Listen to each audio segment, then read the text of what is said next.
नमस्ते मित्रों, आज हम देखेंगे द जयपुर डायलॉग्स पर अनुज धर टॉकिंग अबाउट शास्त्री जीज मर्डर। इन्होंने काफी रिसर्च वर्क किया हुआ है नेताजी के ऊपर और अब इन्होंने शास्त्री जी के ऊपर भी काफी काम किया है। कई घटनाओं को सामने लाने का पूरा प्रयत्न किया है। वीडियो काफी लंबी है तो हम इसको 2 पार्ट्स में देखेंगे।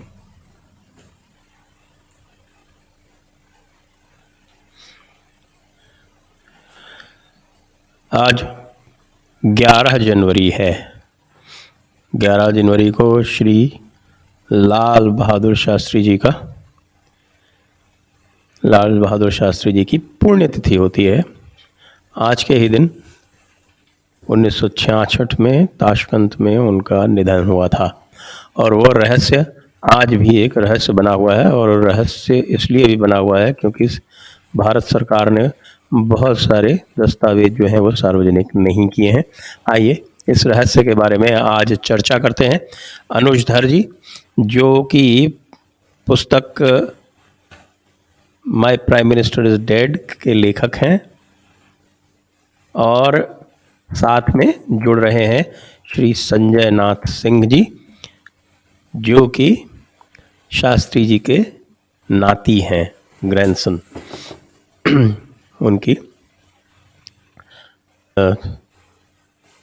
बेटी के पुत्र, जो कि टाटा स्टील में लंबे समय तक कार्यरत रहे हैं और अपने स्तर पर किसानों के मुद्दों से भी जुड़े हुए हैं।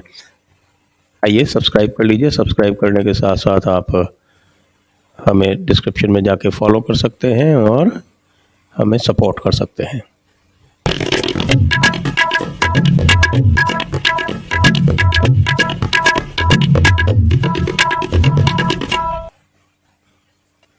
हेलो, ओके, नमस्ते आप सभी को और स्वागत है अनुज धर जी का और संजय नाथ सिंह जी का। और आज एक ऐसा दिन है, पुण्यतिथि है शास्त्री जी की, और एक रहस्य है जिसके ऊपर से पर्दा उठना भी बाकी है। मैं सीधे चलता हूँ अनुज जी के पास क्योंकि उन्होंने पूरी पुस्तक लिखी हुई है इसके ऊपर, my prime minister is dead. Anuj ji, इस रहस्य पे पर्दा कैसे उठेगा? सर नमस्कार।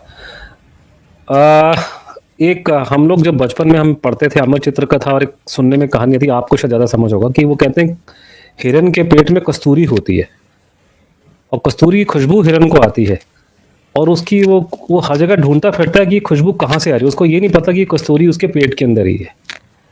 तो ये जो शास्त्री जी वाला प्रकरण है और इवन सुभाष बोस वाला जो प्रकरण है, मेरे हिसाब से मेरी अंडरस्टैंडिंग है कि हम लोग ढूंढ रहे हैं कि इसके डॉक्यूमेंट ना कोई केजीबी में आपको मिल जाएंगे, मॉस्को में कोई डॉक्यूमेंट आपको वहाँ मिलेंगे।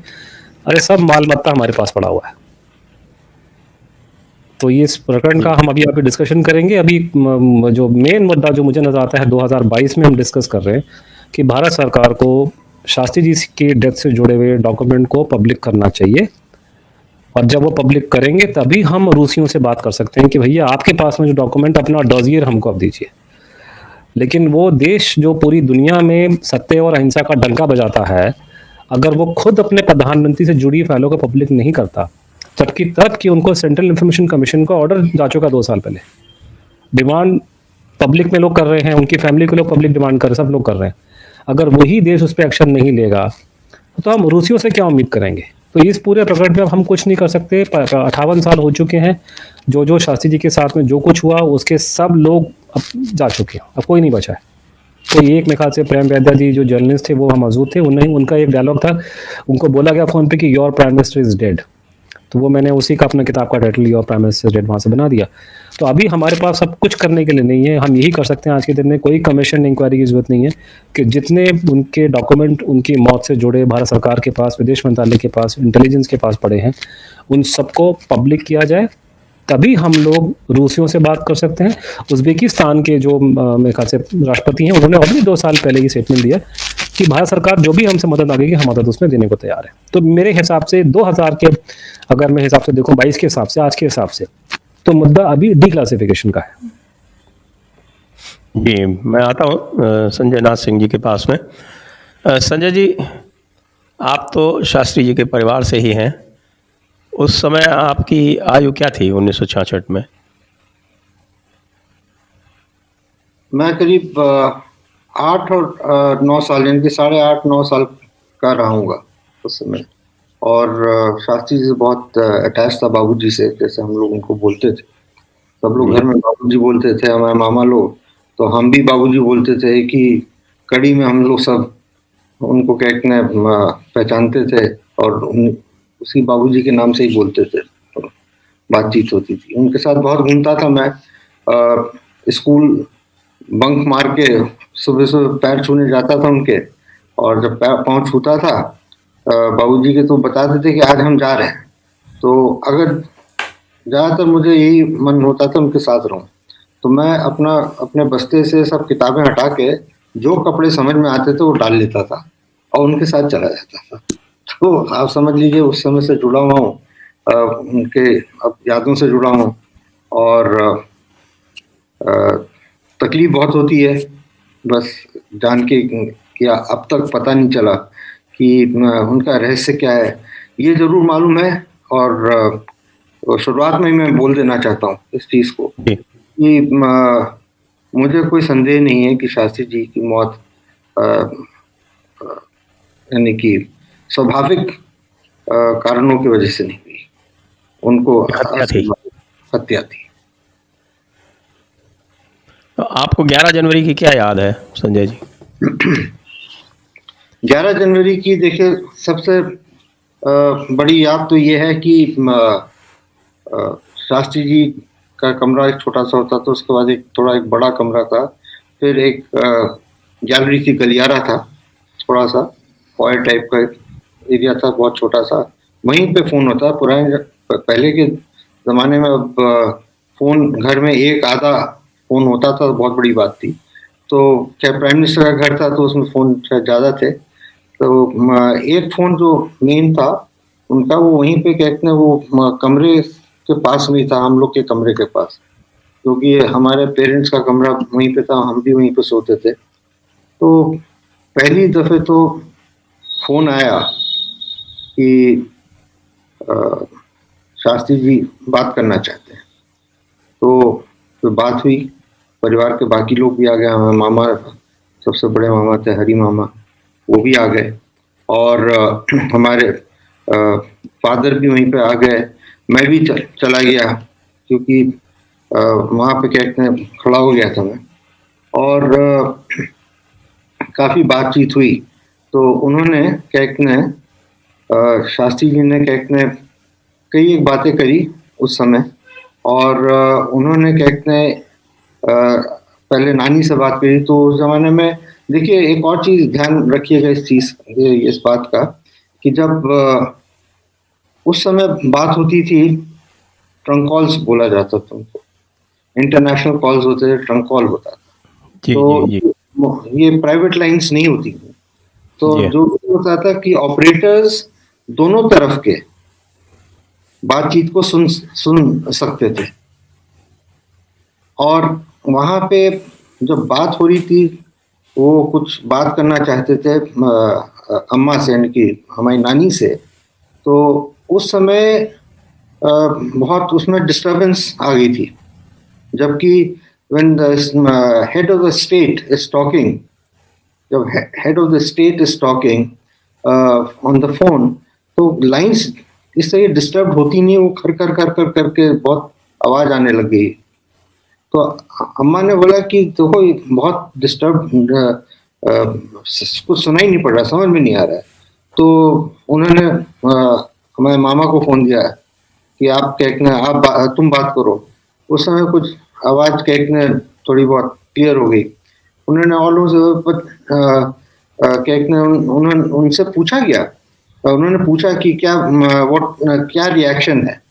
तो ये हमारे फादर से पूछा था।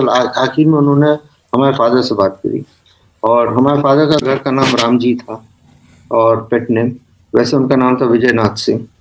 तो उन्होंने बोला कि हम उनसे बात करना चाहते हैं।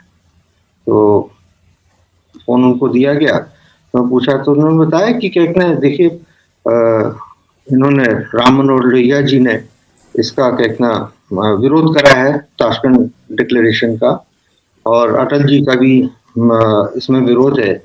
और वो लोग आपका स्वागत, उन्होंने बोला कि हम लोग काले झंडे से करेंगे। तो उन्होंने कहा अरे ये तो कोई बात नहीं, ये तो ऑपोजिशन का काम है और उनकी भी बात हम सुनेंगे। लेकिन जब मैं अपने साथ कुछ ऐसी एक चीज लेकर आ रहा हूं, जब देश और जनता उसको देखेगी, उनके सामने जब मैं रखूंगा, तो वो सब कुछ भूल जाएंगे ताशकंद डिक्लेरेशन के बारे में। उनको कोई आपत्ति नहीं होगी ताशकंद डिक्लेरेशन से और जो समझौता हुआ है। उन्होंने फिर फाइनली हमारे फादर को बोला कि जो प्लेन आ रहा है उसमें सुबह का जो प्लेन आएगा काबुल। अब देखिए उनके टूर में काबुल नहीं था, किसी कारणवश उन्होंने बोला कि हम पहले काबुल पहुंचेंगे, फिर काबुल से हम दिल्ली आएंगे। तो जो प्लेन काबुल जा रहा है उसमें कहते हैं हम जो नेशनल डेलीज हैं उनको रखवा देना, जिसमें कि हम कहते हैं वो सब अखबार पढ़ सकते हैं आते हुए। तो ये थोड़ी देर की बात हुई। उसके बाद जाहिर है कि कहते हैं कुछ बातचीत हुई होगी, लोगों को खबर हो गई होगी कि उन्होंने फैमिली में ये बात करी है कि कोई ऐसी चीज लेकर आ रहे हैं। तो इसको थोड़ा सा लिंकअप करें तो लगता है कि थोड़ी देर बाद फोन आया कि उनकी तबीयत नहीं ठीक है। फिर उसके बाद यानी कि फिर एक फोन आया कि आप प्रार्थना करें उनकी सुरक्षा के लिए, उनके जीवन के लिए। इससे कमोशन तो हो ही गया घर में, काफी अफरा तफरी हो गई घर में, इमोशनल थोड़ा सब, यानी काफी हो गए सब लोग। उसमें क्या कहते हैं, हमारी नानी अपना संयम बनाई नहीं थी, हमारे फादर भी संयम बनाए हुए थे। और फिर उसके बाद जो फोन आया यानी कि विद इन मिनट्स, यानी कुछ यानी कि हमको लगता है, जो मुझे याद पड़ता है, जो बात हुई है, बात होने के और 20 मिनट के अंदर अंदर उनकी डेथ हुई है जी। तो ये मेरे दिमाग से ये बात अभी तक, यानी कि मैं इस चीज को भुला नहीं सका हूँ, इस चीज को आज तक नहीं भुला सका हूँ। और हमको जो लगता है कि कहते हैं, क्योंकि conversation could be heard by anybody and everybody by various agencies.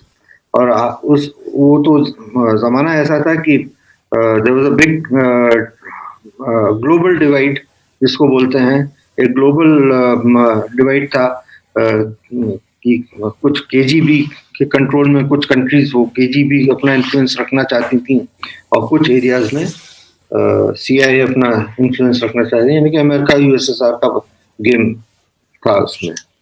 अब क्या इसमें षड्यंत्र हुआ है, बहुत सारे क्लूज हैं, बहुत सारी चीजें हैं।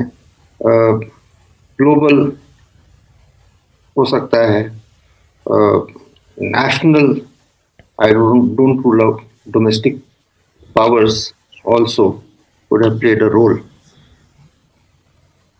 So that is it. ये तो याद है, फिर बॉडी आई थी नेक्स्ट डे, एकदम छाती तक बिल्कुल काला। आपकी आवाज एकदम से कम हो गई। अच्छा सॉरी, तो एकदम से मुझे लगता कहीं KGB यहाँ भी नहीं सुन रही हो। नहीं नहीं, ऐसा नहीं है, नहीं है, लेकिन ये जरूर है कि कहते हैं थोड़ा सा इमोशनल हो जाता हूँ जब मैं बात करता हूँ, तो इसलिए थोड़ा सा वो सॉरी। लेकिन ये जरूर है कि कहते हैं जब बॉडी आई थी तो I was surprised to see his body. और वो तो खैर बात की बात है, लेकिन सबसे पहले तो चेहरा, उनका चेहरा इतना कोमल, मुलायम और छोटा सा था, पिंक कलर का, उनका कम्प्लेक्शन पिंक कलर था, और वो एकदम नीला, एकदम नीला, काला और हार्ड, उसमें जैसे वाइट स्पॉट्स के साथ में, और मुंह से नाक से खून निकल रहा है। उनके जो चादर थी पीछे खून, गर्दन के पास, और क्या कहते हैं, समझ में नहीं है क्या है, और चेहरा एकदम सूजा हुआ, एकदम सूजा हुआ चेहरा। जी। और फिर उसके बाद बॉडी जब रखी गई तो हमारी नानी ने, अम्मा ने, शास्त्री जी की वाइफ ने करा क्या, एक कटोरी में घी लिया और उस घी को उनके होंठ पे लगाया, और होंठ पे लगाने के बाद उस घी को उस होंठ से उठा के कटोरी में ही केक में मिला दिया। वो जो घी था एकदम नीला, डार्क कलर का, नीला काला वॉटेवर, और एकदम हार्ड हो गया। अच्छा, वो घी भी हार्ड हो गया, काला हो गया। हाँ। अच्छा अच्छा। तो उनके शव का पोस्टमार्टम हुआ कि नहीं हुआ? नहीं, रिक्वेस्ट करा था फैमिली ने, ललिता जी ने भी करा था, नानी ने, लेकिन उसको खारिज कर दिया रिक्वेस्ट को। बड़ी अजीब बात है कि प्रधानमंत्री की संदेहास्पद स्थितियों में मृत्यु हो जाए और पोस्टमार्टम भी ना हो। ये निर्णय किस स्तर पर लिया गया? ये तो हाईएस्ट लेवल पे था उस समय, जो एक्टिंग प्राइम मिनिस्टर थे नंदा जी, उन्होंने लिया है। और कौन कौन थे I can't say, because I would not know, but I am quite sure बाकी लोग बड़े बड़े डिग्निटरीज रहे होंगे जो जिन्होंने इस स्तर पर क्या बातचीत करी होगी।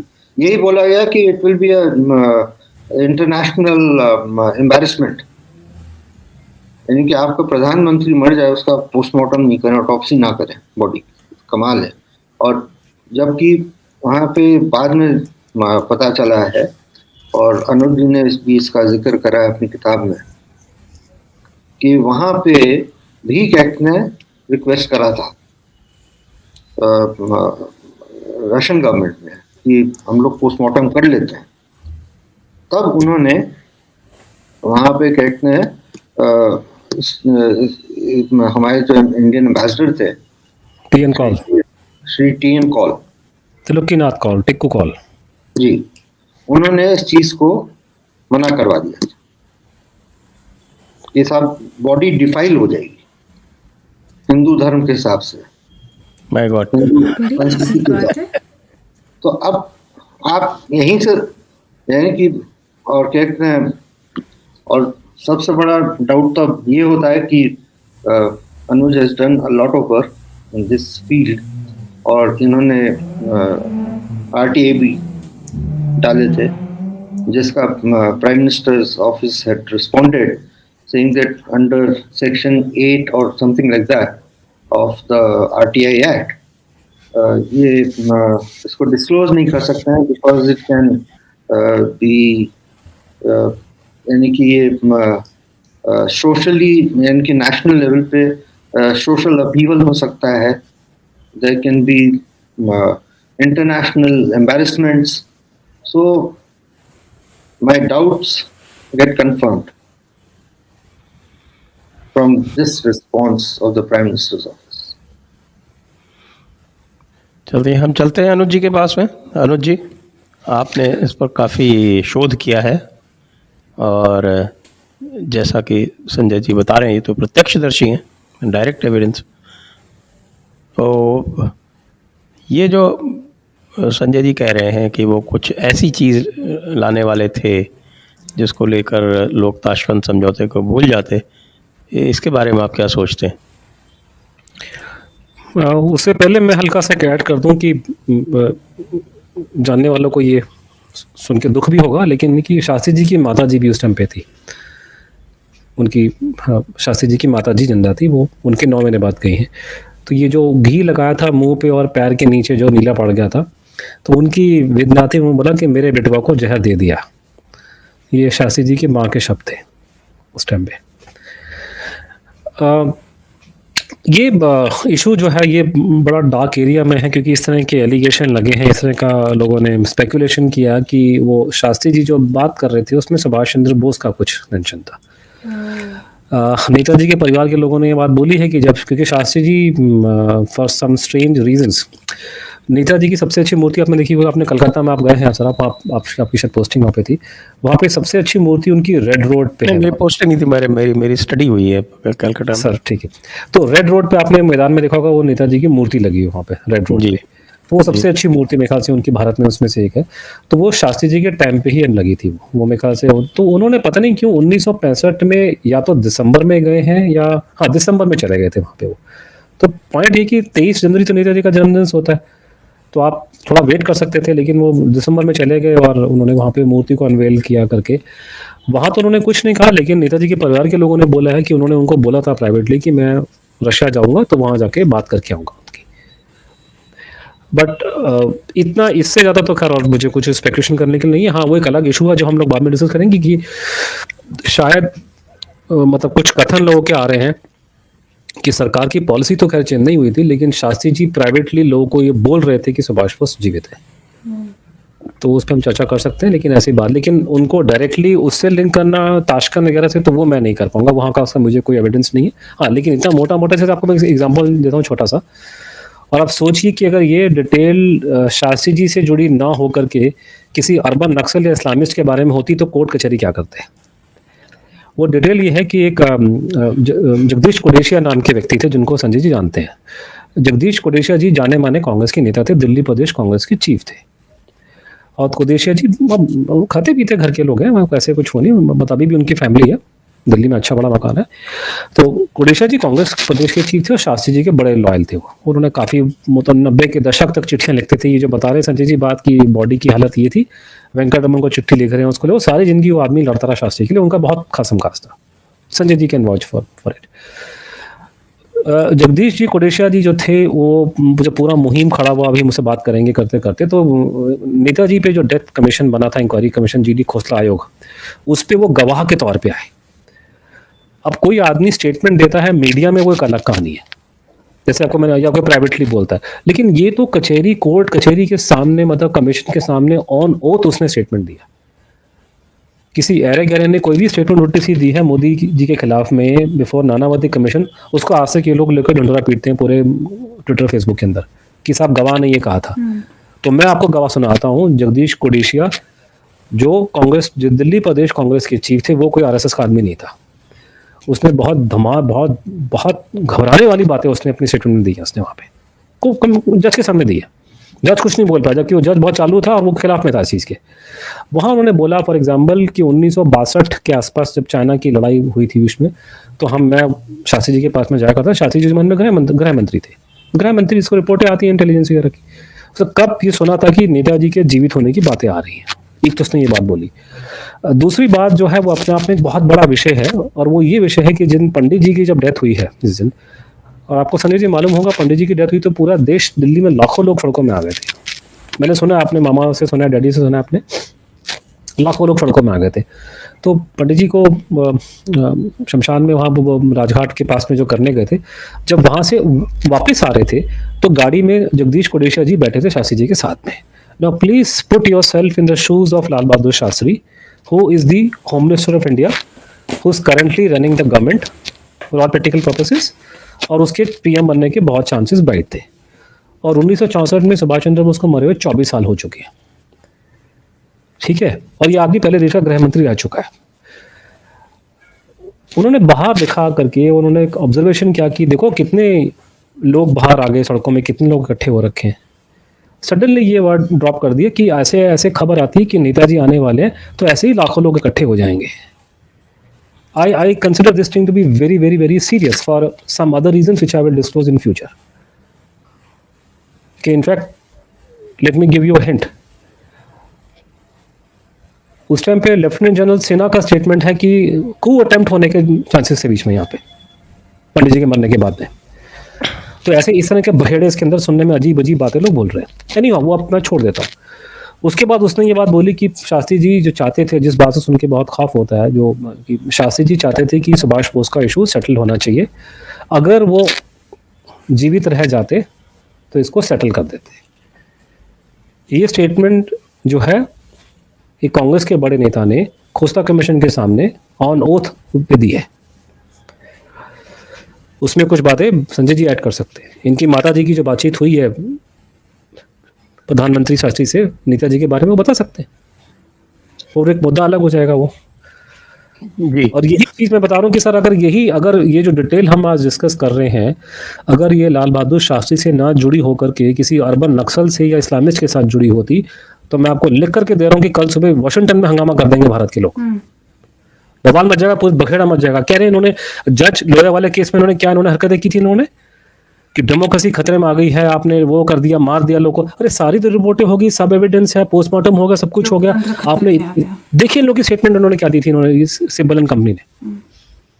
आप लोग तब कहाँ गए थे? आप लोग आपने पोस्टमार्टम नहीं किया, आपने कुछ नहीं किया आप लोगों ने।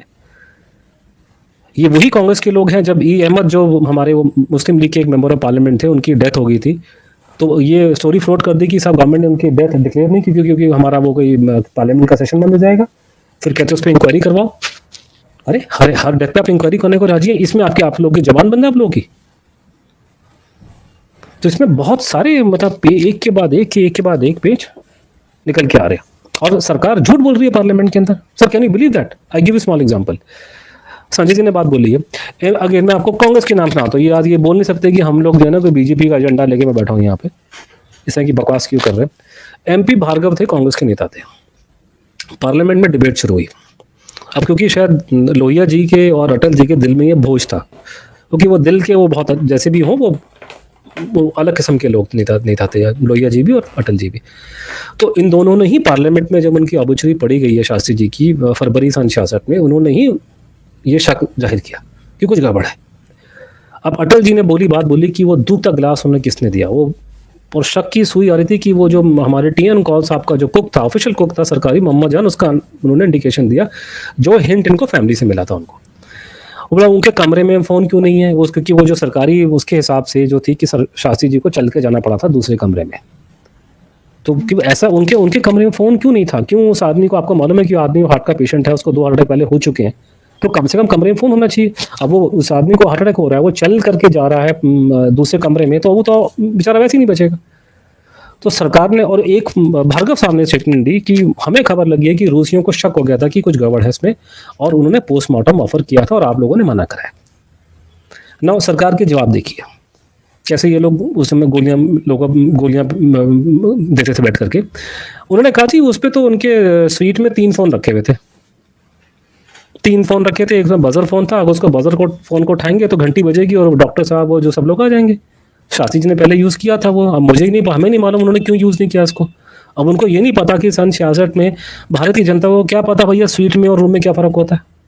वो तो आज भी 90% लोगों को स्वीट के स्पेलिंग देखे नहीं मालूम चलेगा कि स्वीट का मतलब क्या होता है, कि 5 स्टार होटल में स्वीट का मतलब होता है 3 कमरों का वो पूरा लॉट होता है पूरा। आपसे सवाल पूछा जा रहा है कि कमरे में फ़ोन नहीं था, आप कहते थे स्वीट में फ़ोन था। भाई वो तो हम भी कह रहे हैं, आप कमरे में था कि नहीं था, तो झूठ बोल रहे हैं आप लोग, आप स्वीट की बात कर रहे हैं। तो ऐसे वर्डों को फिर कर रहा है। नो, इस पे उन्होंने जो यहाँ का झूठ, कई झूठ पकड़े गए, लेकिन ये झूठ था कि भार्गव की जो स्टेटमेंट थी कि रशियंस ने ऑफर किया पोस्टमार्टम, आपने मना किया। Sir on the floor of the Rajya Sabha, मैं ये ऑफ द रिकॉर्ड स्टेटमेंट नहीं बता रहा आपको, on the floor of the house they said कि हमें कुछ नहीं पता, रशियन ने कोई ऑफर नहीं किया हमारे को। Now the problem is like this. If I am getting it right, it was LP Singh who was the Home Secretary. Lalan Prasad Singh ICS से मेरे ख्याल से, वो बिहार के बड़े जाने माने ब्यूरोक्रेट। आई थिंक आपने उनका नाम सुना होगा, अगर मिले भी होंगे फिर तुमसे आप उनसे। LP सिंह जी ने 1990s में अपनी किताब लिखी और LP Singh was president in Tashkent. He was there. The Home Secretary was there. The Foreign Secretary was there. Everybody was there. Now the problem is कि LP Singh is supporting the government line in his book, but I think by mistake he writes कि Russians ने offer किया था हमको postmortem. That means you lied on the floor of the house 20 years ago.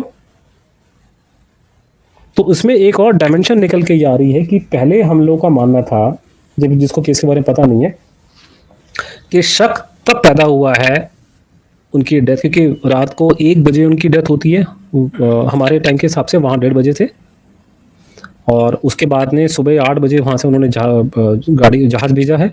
जहाज़ मेरे ख्याल से ये पता नहीं, मुझे याद नहीं, 2 बजे 12 बजे के आसपास कहीं लैंड किया है उसका, क्योंकि बहुत टाइम लगा था बालाम एयरपोर्ट से उनके घर तक लाने के लिए बॉडी को। और ये जो आजकल का 10 जनपथ है, जो हम जो फोटोग्राफ देखते हैं लाल बहादुर शास्त्री की डेड बॉडी की, वो 10 जनपथ में रखी हुई है, क्योंकि जो आज का 10 जनपथ है वो शास्त्री जी का ऑफिस था, और उसके साथ वाला घर उनका रेजिडेंस था, जहाँ शास्त्री जी मेमोरियल है आजकल। तो ये जो फोटो हम लोग देख रहे हैं इंटरनेट फेसबुक पे कि शास्त्री जी की बॉडी पड़ी है और घर वाले विलाप कर रहे हैं, वो 10 जनपथ की फोटोग्राफ है। Sanjay ji knows that. तो कहानी वहां से स्टार्ट होती है कि जब ये बॉडी एयरपोर्ट पे आई है और इनके हरी मामा इनके वहां गए थे, तो इनको वहां पे बॉडी के पास ये लोग नहीं आने देते थे। ऐसे ही देखो चतुर किस्म के लोग थे। अब कब तक रुकेंगे फैमिली वाले? तो वो जब वो गए हैं तो उन्होंने देखा भाई उसमें तो ये तो बॉडी ऐसे फूली हुई है।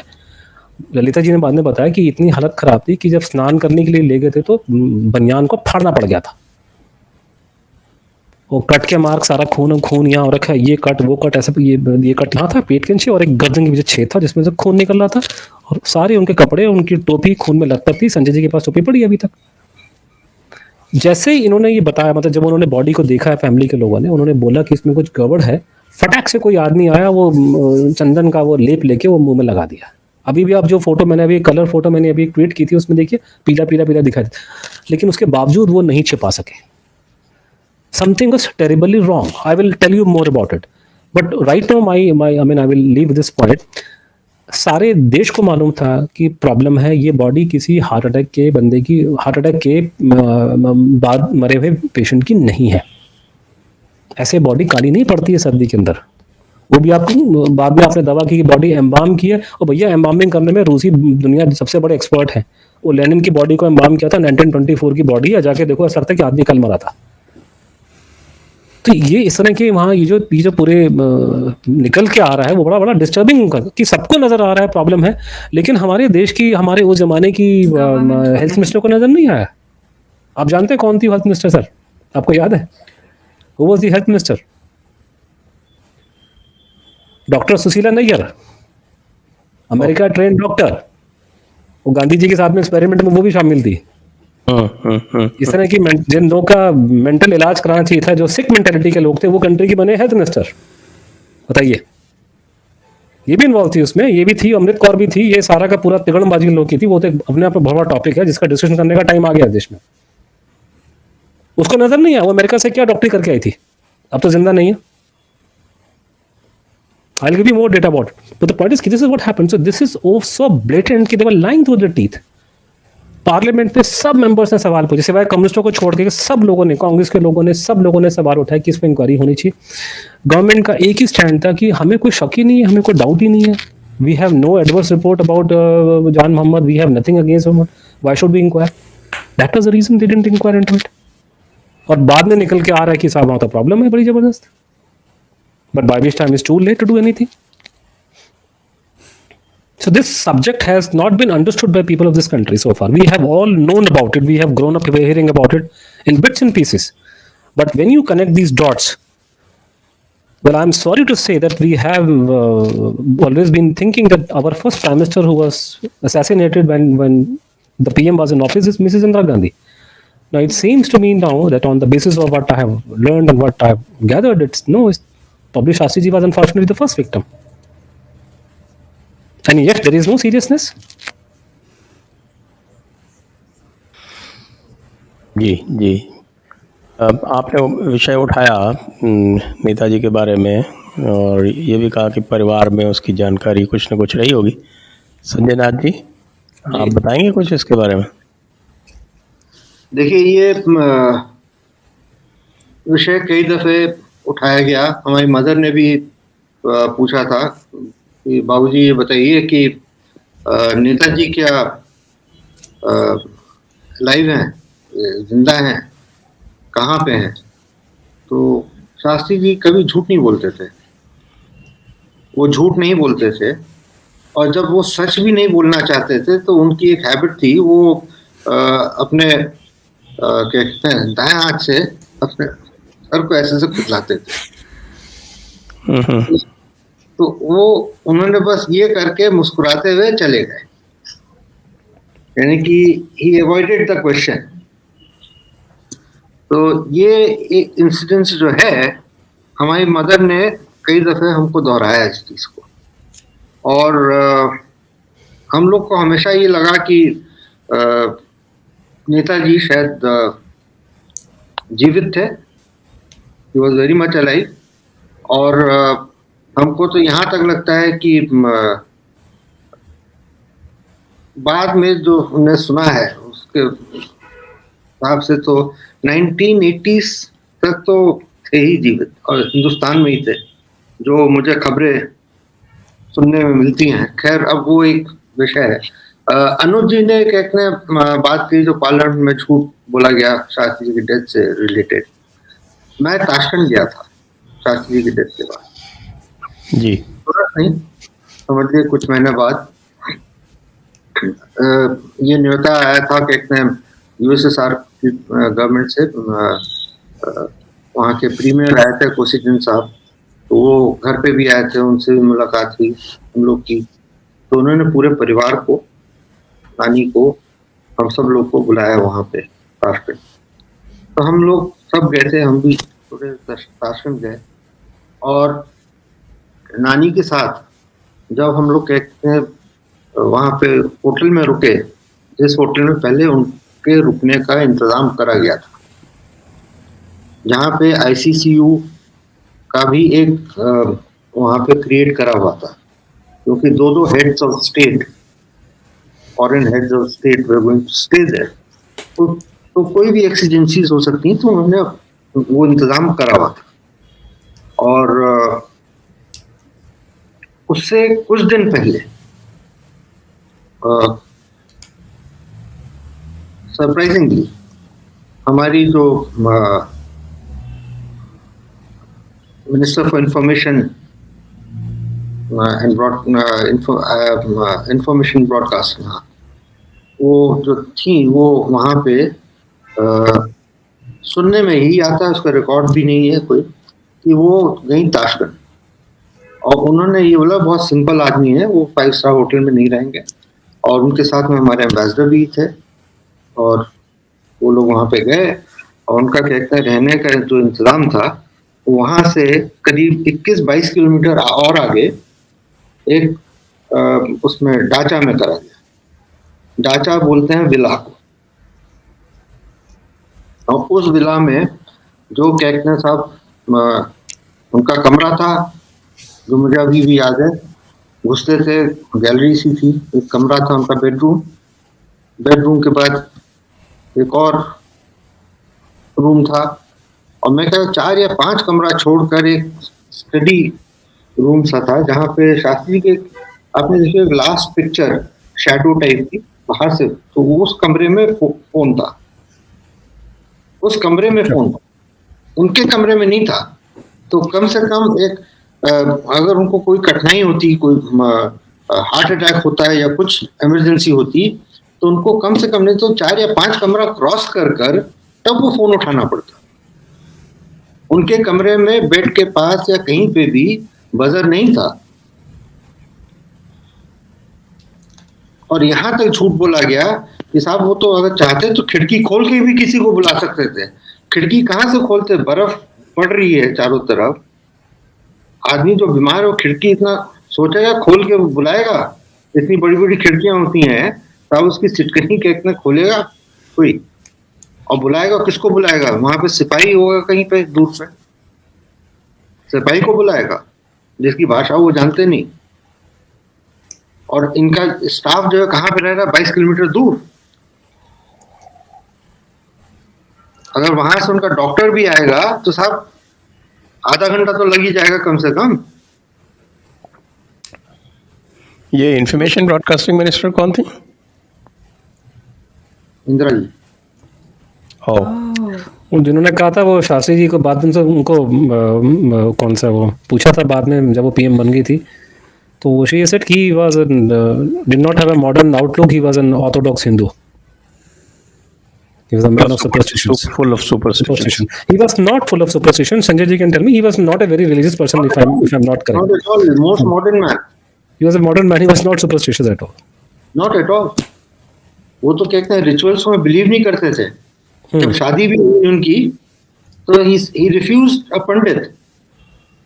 बोलते हैं पंडित क्या मंत्र पढ़ेगा, जो मंत्र पढ़ना है वो हम खुद ही पढ़ लेंगे। संस्कृत के विद्वान थे, वो शास्त्री थे। सर संजय सर, एक और बड़ी खराब बात है जो मतलब मैं आपको बोल रहा हूँ, रिकॉर्ड पे आ गई है, मुझे नहीं पता वो हालांकि मैंने जो जजमेंट देना अपनी किताब में दे दिया, पर मैं आपको नोटिस में लाना चाहता हूँ बात आपके through you all the people who are listening to the session today. Raj Narayan ने बहुत मुद्दा ये उछाला पार्लियामेंट में, सब ने उछाला, राज नारायण भी थे और भी लोग हैं, अभी हम उसका डिस्कशन करेंगे और लोग के बारे में। सरदार पटेल के लड़के ने बहुत उठाया इस मुद्दे को, उसका तो नाम हटा दिया गया पूरे नैरेटिव से। तो राज नारायण जी ने ये बोला है राज्यसभा में, मैं उनके वर्ड्स कोट कर रहा हूँ जो पार्लियामेंट्री प्रोसीडिंग में लग गए हैं, मेरे शब्द नहीं है, don't take, I am just quoting the parliamentary proceeding records published volumes, आपको मालूम है वो आते हैं हमारे छप करके आते हैं। तो उन्होंने बोला कि ये ऐसे बोलती फिरती हैं कि वो हमारे घर का नौकर प्रधानमंत्री बन गया और मैं तो ऐसी रह गई। नहीं, हम देखते रहे, हमारे घर का प्रधानमंत्री, हमारे घर का नौकर प्रधानमंत्री बन जाए और हम देखते रह जाएंगे।